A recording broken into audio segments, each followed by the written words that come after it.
Hello everyone, this is me Krishna and welcome back to my YouTube channel. तो yesterday I have talked about personality and उसके जो types है उसके बारे में बात की.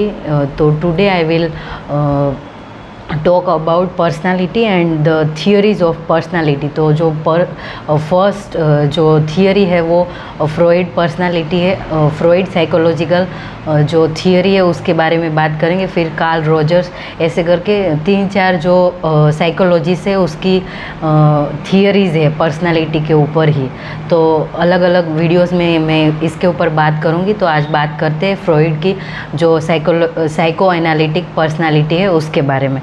तो पहले समझ लेते हैं. जो सिगमंड फ्रॉइड है is considered to be the father of psychiatry, and he gave psychoanalytic theory of personality. According to him, human personality is complex and has some more single component. The aim of psychoanalytic theory is to release repressed emotion and experience, like make the unconscious conscious, and psychoanalytic is commonly used to treat depression and anxiety disorder. तो जो Sigmund Freud थे उन्होंने जो psychology होती है उसको बहुत deep में पढ़ा, और वो फादर भी साइकेट्री के माने जाते हैं इसलिए क्योंकि उन्होंने बहुत अच्छे से जो हमारे माइंड में और जो हमारा माइंड कैसे काम करता है और जो हमारा कॉन्शियस एंड अनकॉन्शियस माइंड, फिर डिप्रेशन और जो डिसऑर्डर्स होते हैं उसको उन्होंने बहुत अच्छे से पढ़ा है और समझा है और अच्छे से उनकी थियोरी दी है. और today this theory all he gave theory, and these theories are relevant today also. So he described the personality is component of their elements of mind. तो जो पर्सनालिटी है उसके बारे में बात की, और जो माइंड है वो और जो पर्सनालिटी है वो कैसे काम करते हैं, और जो हमारा सोचने का तरीका है वो पर्सनालिटी को कैसे अलग बनाता है उसके बारे में है. ठीक है. तो पहले स्टेजेस ऑफ डेवलपमेंट देखेंगे, और फिर जो सिगमंड फ्रॉइड ने बात की है ईगो, सुपर ईगो और जो ईड ईगो एंड सुपर ईगो की जो बात की है वो भी हम बात करेंगे, और आज के जो वीडियो में इतनी ही बात करेंगे. ठीक है. तो पहले जो स्टेजेस ऑफ डेवलपमेंट दिए उसमें 5 स्टेजेस है. तो ये भी हमें याद रखना है कि जो ओरल स्टेज है वो 0 to 1.5 ईयर तक है, और एनल स्टेज है वो 1.5 ईयर to 3 ईयर तक. ठीक है. फिर उसके आगे है फेलिक स्टेज, वो 3 ईयर to 5 ईयर की एज में आएगा. फिर लेटेंसी स्टेज है वो 5 to 12 ईयर में आएगा. फिर जेनेटल स्टेज है वो 12 to एडल्टहुड तक, जब तक एडल्टहुड रहेगा तब तक. ठीक है. तो 5 स्टेजेस दिए सिगमंड फ्रॉइड ने. तो आगे हम देखते हैं उसके कैरेक्टरिस्टिक क्या है, तो वो भी हमें याद रखने हैं. तो जो ओरल स्टेज है वो 0 to 1.5 ईयर तक रहेगा, और इन this stage the main focus is pleasure seeking through the infants mouth. यानी जो छोटा बच्चा होता है उसको प्लेजर चाहिए, तो ऐसे वो थंब सकिंग करता है, फिर नेल बाइटिंग करता है और ओवर ईटिंग कर लेता है. ओवर ईटिंग यानी कि उनको पता नहीं चलता कि कितना मतलब 0 to 1.5 ईयर तक तो वो अपनी माँ का दूध ही पिएगा, बट उसको कभी याद नहीं, मतलब उसको कैसे पता होगा, और उसकी माँ है उसको भी तो नहीं पता होगा कि इसका पेट भर गया है. तो वो ओवर ईटिंग कर लेता है, और नेल बाइटिंग और जो थंब सकिंग होता है इसमें ये आता है. ठीक है. तो ये सब हमें याद रखना है. This fixation can lead to adult habit such as thumb sucking, over eating and nail biting. तो फिर जो ये आदत है वो जब छोटे बच्चे होते हैं 0 to 1.5 ईयर तक तब होती है, बट ऐसी आदतों को जो बंद करवाना है आगे, वो जो उसकी माँ होती है वो ही करवा सकती है. फिर हमने बच्चे को नहीं रोका तो वो फिर हम एडल्ट हो जाते हैं, तब भी हमारी ये हैबिट बन जाती है कि ऐसे ऐसे नाखून काटने, फिर मुंह में ऐसे अंगूठा रखना और चूसना, फिर आगे ऐसे ओवर ईटिंग कर लेना. ठीक है. तो ये ओरल स्टेज में आएगा. फिर अनल स्टेज वो 1.5 ईयर to 3 ईयर्स. तो उसमें क्या आएगा कि उसमें भी pleasure seeking centres are located the bowels and bladder. तो इसमें प्लेजर सीकिंग आएगा but through the bowels and bladder. तो this stage is primarily related to developing healthy toilet training habits. तो ये जो स्टेज है उसमें उसकी जो माँ होती है बच्चे की, उसको ही सिखा देना है कि कैसे कहाँ पे वॉशरूम जाना है और कहाँ पे हमें वॉशरूम करना है, ठीक है। तो ये स्टेज में हमें सिखा देना है, और जो हैबिट्स होती है ये स्टेज में ही सब डेवलप हो जाती है, ठीक है। This stage is primary related to developing healthy training habits. Fixation in this stage में lead to anal retention and anal explosion, ठीक है। तो अनल स्टेज में ये आएगा। फिर आगे है कि anal retention include being overly neat, तो उसमें आएगा कि एकदम ज़्यादा उसको सफाई चाहिए। फिर प्रिसाइज एंड ऑर्डरली, यानी सारी चीज़ें हैं वो प्रिसाइजली होनी चाहिए और ऑर्डर में ही होनी चाहिए, ठीक है। तो बहुत ऐसे ज़्यादा ऐसे स्ट्रिक्ट पेरेंट्स होते हैं, वो उनके जो पेरेंट्स होते हैं बच्चे के, वो उनको ऐसे सिखाते हैं कि यहाँ पे ही चीज़ें रखनी और ऐसे ही करना है और ऐसे ही सब होना चाहिए। तो वो क्या हो जाता है कि बच्चे को वो माइंड में ऐसे बैठ जाता है कि ठीक है मुझे सब अच्छे से साफ़ ही रखना है, और बार बार हम बैठते हैं तो जगह साफ़ करता रहता है वो बच्चा। फिर कुछ भी कपड़े फोल्ड करने रखे हो तो वो अच्छे से रखे हो तो फिर भी वो अच्छे से रखेगा। तो वो जो चीज़ें होती है वो ओवरली जो हम सिखाते हैं बच्चों को, तो वो ऐसे हो जाता है, ठीक है। फिर आगे है उसमें फेलिक स्टेज, तो उसमें 3 to 5 ईयर रहेगा। At this stage development of healthy substitute of the sexual attraction for boys and girls have towards the parent of the opposite gender. तो ये फेलिक जो स्टेज है वो 3 to 5 ईयर तक रहेगा, और इसमें जो अपोजिट अट्रैक्शन है वो ऐसा रहेगा कि पेरेंट्स के प्रति, यानी जो लड़की है उसको अपने पिता के प्रति ज़्यादा प्यार रहेगा, और जो लड़का है उसको उसकी माँ के प्रति ज़्यादा प्यार रहेगा। तो ये नेचुरली है, इसमें कुछ ऐसा नहीं खराब, ऐसा कुछ नहीं है, ये सब नेचुरली है। और ऐसा भी होता है कि जो एक थियरी थी, ये फ्रॉइड ने ही दी है, मैं अगले वीडियो में मैं आपको बताती हूँ उसके बारे में डिटेल में, कि उसमें ऐसा होता है कि जो ईड एंड ईडिपस जो होता है, तो उसमें वो एक ग्रंथि होती है कि जिसमें जो लड़की है उसको अपने पिता के प्रति, और पिता है उसको अपने लड़की के प्रति ज़्यादा प्यार रहेगा, और जो लड़का है उसको अपनी माँ के प्रति ज़्यादा प्यार रहेगा, ठीक है।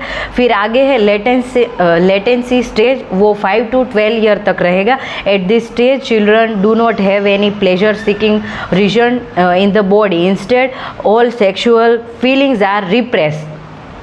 तो इस स्टेज तक आते आते 5 to 12 ईयर में उसको कोई भी ऐसे प्लेजर कुछ भी नहीं चाहिए, और वो ऐसा होता है कि उसके जो इमोशंस है बच्चा, लड़का या लड़की, तो उसके जो इमोशन है उसको वो दबा देते हैं।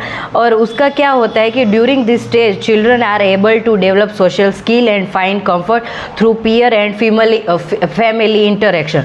तो इस स्टेज में ऐसा होता है कि अपोजिट अट्रैक्शन होता है। फिर वो क्या होता है कि हमारे जो पेरेंट्स और पीयर ग्रुप यानी जो हमारे सेम एज के जो बच्चे हैं उनके साथ हमें बातें करना अच्छा लगता है, उनको हम सारी बातें शेयर करते हैं। और जो फैमिली अच्छा हो तो वो भी हमारे साथ बात शेयर करे कि ठीक है, तो हार्मोन्स चेंज होते हैं, तो ये सब चेंजेस आते हैं बायोलॉजिकल।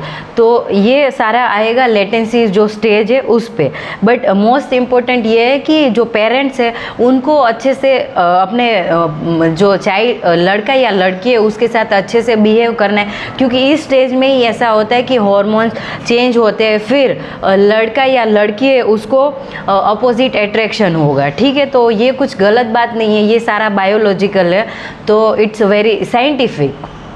फिर जेनेटल स्टेज है, उसमें 12 to एडल्टहुड, तो 12 साल से जब तक एडल्टहुड रहेगा तब तक ये जेनेटल स्टेज रहेगा। And all task from the previous 4 stages are integrated into the mind, allowing for the one set of healthy sexual feelings and behaviour. तो 12 to एडल्टहुड में हमारी जो सेक्शुअल जो फीलिंग्स है वो हमारी वो शुरू हो जाती है, और हमें बहुत ऐसे अट्रैक्शन होना, और जो फिज़िकल जो हमारी नीड्स होती है वो हमें ऐसे अंदर अंदर ऐसे होता है कि okay I need this and I need this physical attention and everything. तो ये जेनेटल स्टेज में आएगा, ठीक है।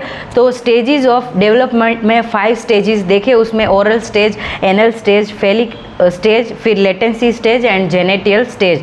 तो 5 स्टेजेस देखे। अब हम फ्रॉइड के जो स्ट्रक्चर ऑफ ह्यूमन माइंड है है जिसमें ईड, सुपर ईगो एंड ईगो की बात आती है, उसके बारे में समझते हैं।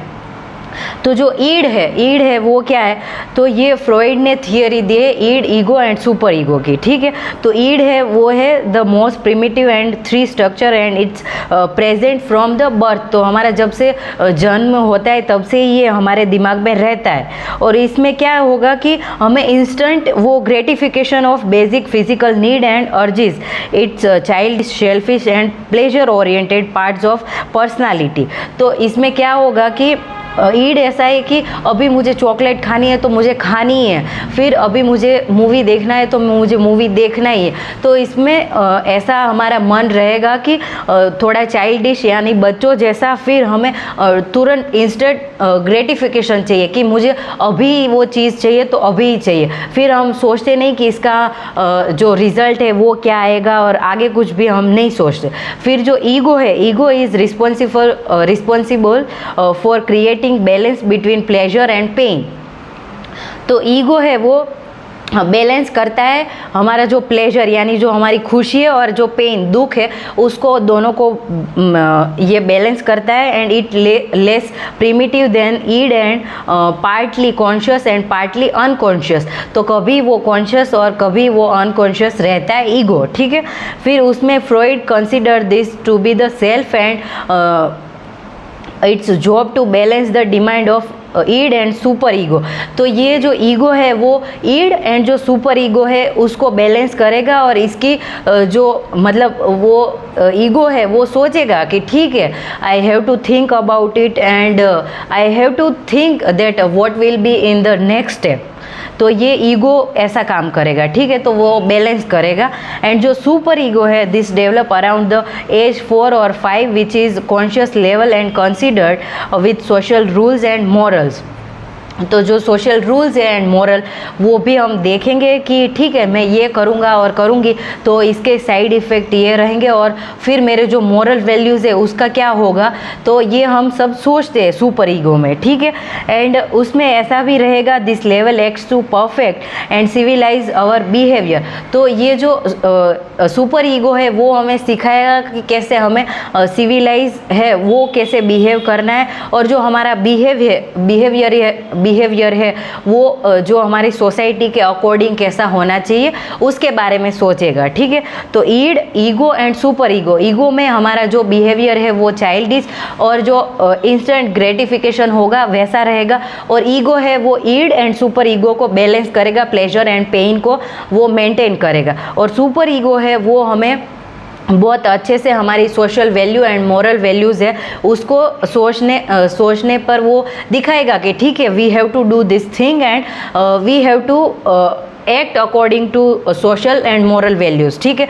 तो उसका यहाँ पे बहुत अच्छा एग्जाम्पल दिया है, वो मैं आपको समझाती हूँ कि जो ईड है उसमें ऐसा आएगा कि I want to do that now, कि मुझे अभी ये करना ही है ईड में। फिर जो ईगो है उसमें ऐसा आएगा कि maybe we can compromise, तो maybe I can compromise in this situation. फिर सुपर ईगो है उसमें ऐसा आएगा कि it's right to do that, तो हम सोचेंगे कि ये थिंग मैं करूँगी तो ये राइट थिंग है। तो ये एक एग्जाम्पल था, और ये बहुत अच्छा एग्जाम्पल है, सिंपल सा है कि ईड में हम सोचेंगे कि मुझे ये चाहिए ही, और ईगो में हम सोचेंगे कि ठीक है मुझे ये चाहिए और नहीं चाहिए तो मैं थोड़ा कॉम्प्रोमाइज़ कर लेती हूँ, और सुपर ईगो में हम सोचते हैं कि ओके ये मैं चीज़ करूँगी वो सही चीज़ है कि नहीं है, तो हम सोचते हैं, ठीक है। तो ये फ्रॉइड की थियरी है और ये काफ़ी रिलेवेंट है आज के टाइम पे भी।